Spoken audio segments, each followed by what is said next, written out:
Good morning, Friendship United Methodist Church. I'd like to welcome you on this 11th day of December 2022, Advent 3. Our gospel selection this morning comes from the Gospel of Luke, chapter 2, verses 1 through 7. Wally was big for his age. Now, Wally wasn't in Luke, but I'm getting to where the story goes. Wally was big for his age, 7 years old. And everyone wondered what role the teacher would give Wally for the annual Christmas play, especially considering the fact that he was a slow learner. Perhaps he could pull the curtain, and that would be good. But to everyone's surprise, the teacher gave Wally the role of the innkeeper. Wow. Wally was delighted, of course. After all, he had to learn only one line. There's no room in the inn. And he had that down in no time. Bam. Then came the night of the program. The parents took their places. Every seat in the auditorium was filled. The children entered singing, "O come, all ye faithful, joyful and triumphant." The children singing, the lights dimmed. A hush moved over the audience. The curtain opened on scene 1. Mary and Joseph entered the stage and walked up to the inn. "Please, sir, my wife is not well. Could we have a room for the night?" Wally was ready for his line. It was his time, He had rehearsed it all, even before the performance. He had rehearsed over and over and over. And he began. And he hesitated. And he started over again. And seeing all the people out there, his mind went completely blank. Everyone was embarrassed for him, but poor Wally didn't know just what to do. Now Joseph thought he would improvise and started walking toward the stable on stage left. And seeing him walk away, Wally in desperation called out, "Look! There's plenty of room at my house. Just come home with me." Now that seems like a rather delightful twist on a familiar story, doesn't it? Over the years, the characters in the Christmas story have become clearly defined for us. The issues all seem so clear-cut. Herod was the villain, the wise men were the heroes, the shepherds were heroes, and the innkeeper, well, the poor innkeeper has gone down as one of the heavies in the story.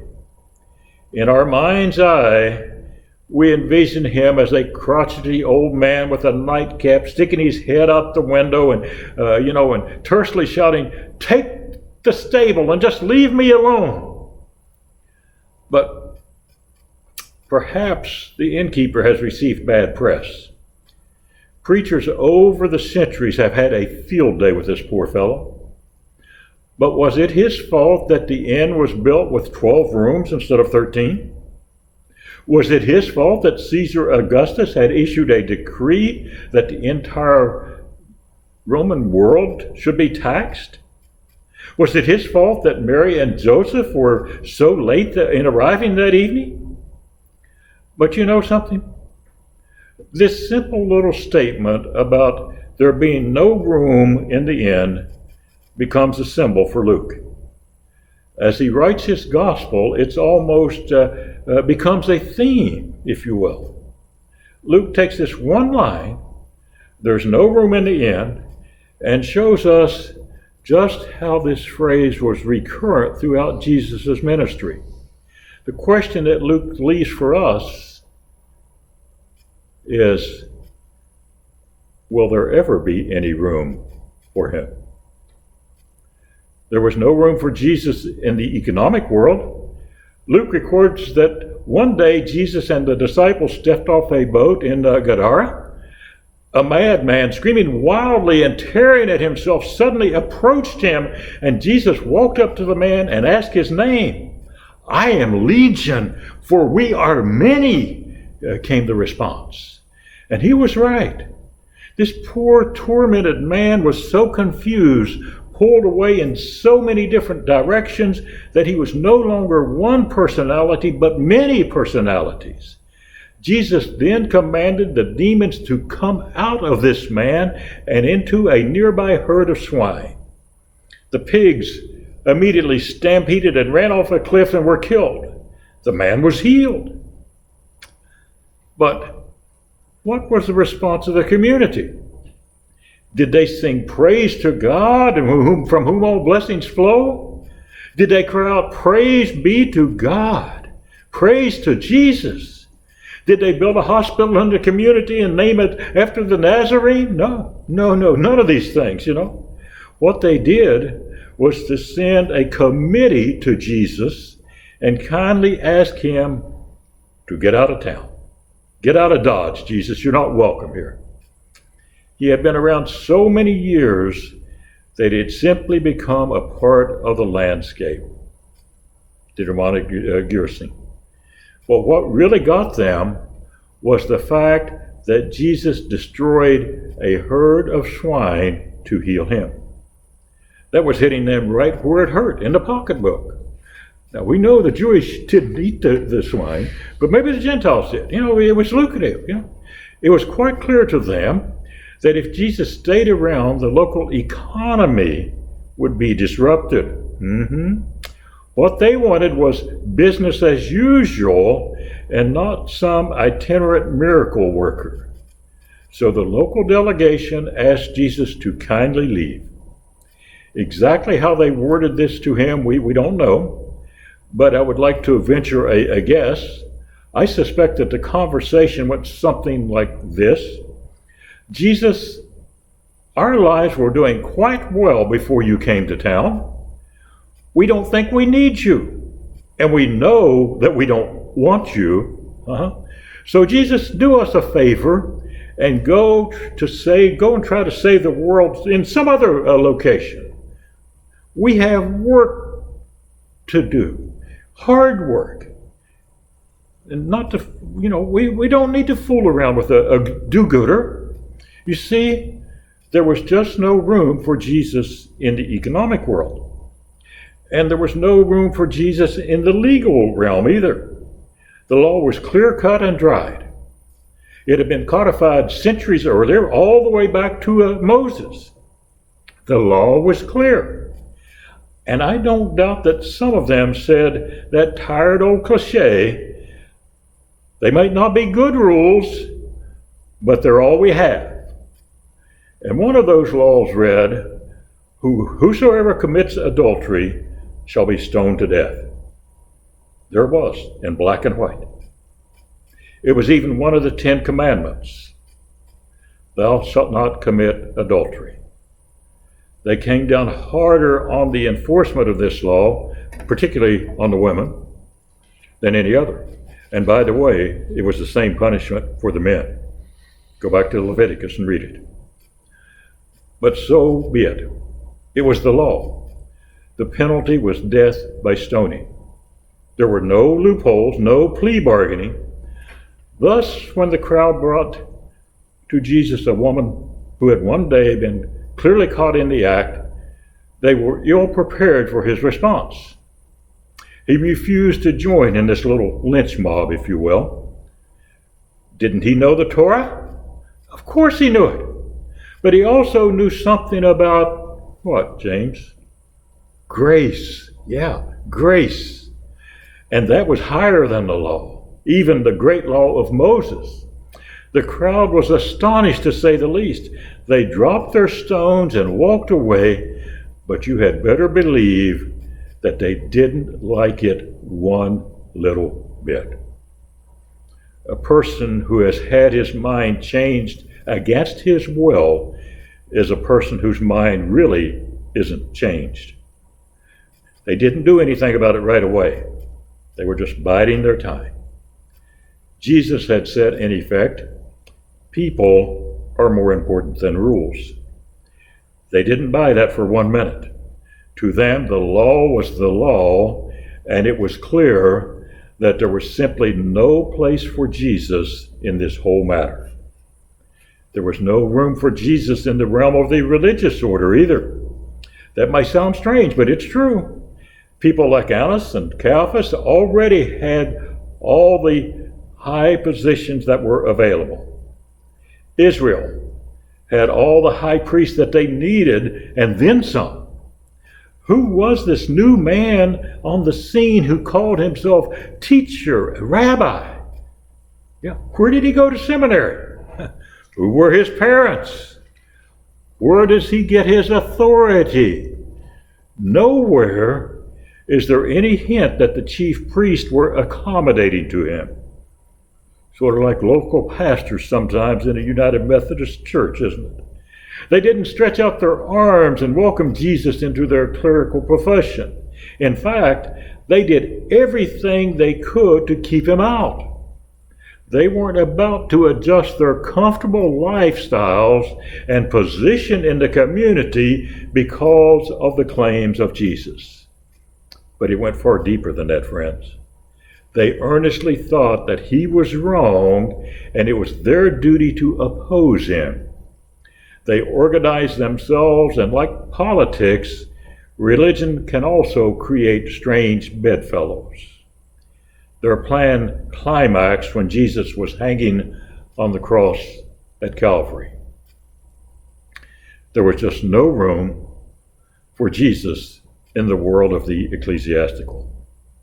There was no room for Jesus in the world of politics either. All the people wanted him to be a king, yeah. Some of his disciples became so enthusiastic they even asked him, prematurely though it was, for positions when he came into power.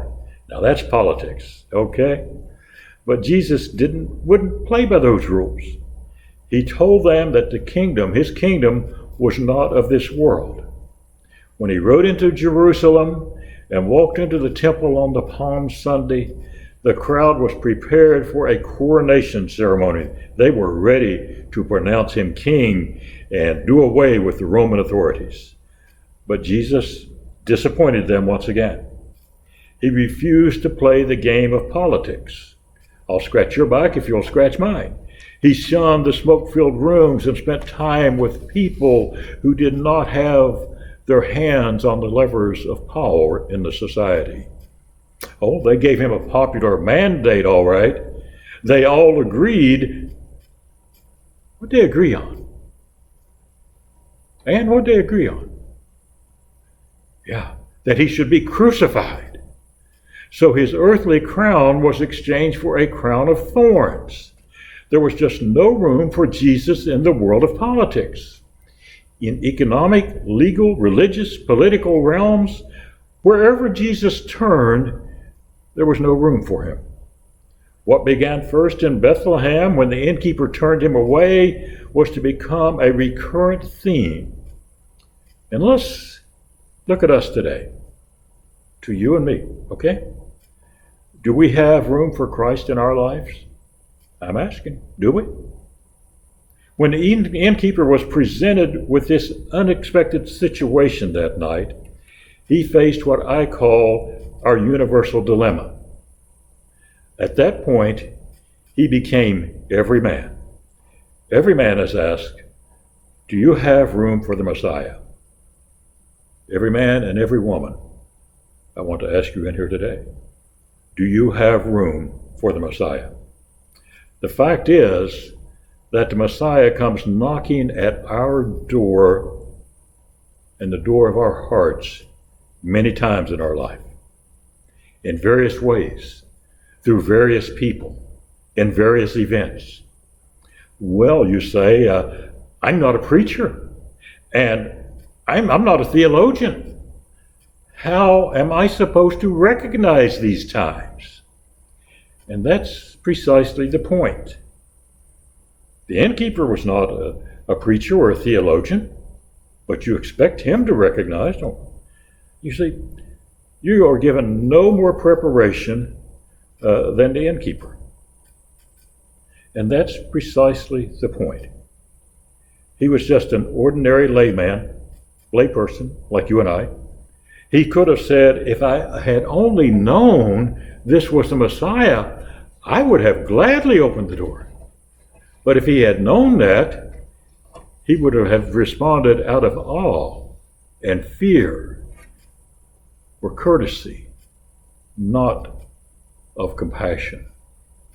So the Messiah comes to us just as he came to the innkeeper in Bethlehem, not in the form of a king with his entire splendor, but in the form of people in need, like Mary and Joseph.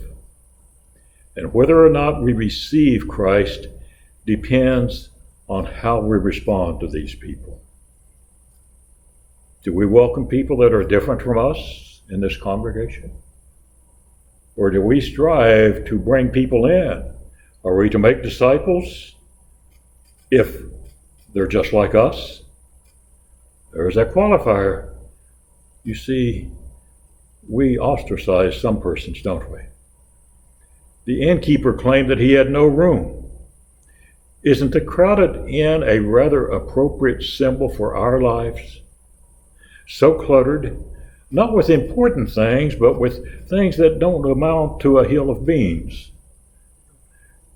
That there's just no time, no energy, no money, no room left over.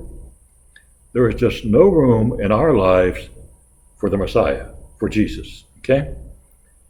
And invariably, just as it was in Bethlehem, the Messiah comes to us when we so often least expect him. You'll notice that Mary and Joseph did not make their appearance at the beginning of the rush season, but late at night when the poor innkeeper was tired and irritable after a hard day's work. Then comes the knock at the door, the unexpected knock of destiny. So the Advent message to us is to watch and wait. The Advent message to us is to watch and to wait. For the hour approaches when the Messiah will come to you and me. And like the Bethlehem innkeeper, we're going to be forced to make a decision. Will our lives be cluttered with incidentals, so cluttered that there will be no room in the inn for God? No room in our hearts, this inn. Or will we open the door and gladly welcome him in? To the innkeeper, the knock that came that night was just another of a long series of bothersome interruptions. And that is how some respond to God in their life. Yes, take the stable. Do anything. Just leave me alone. Go to the stable and get some rest. God knocks at the door of every person. And the question is, will we be there? Will we have enough room in our hearts to let him in? Will we? Think about it. Pray about it. As we continue on our Christmas journey, our journey to the manger. Merry Christmas. God bless. Amen.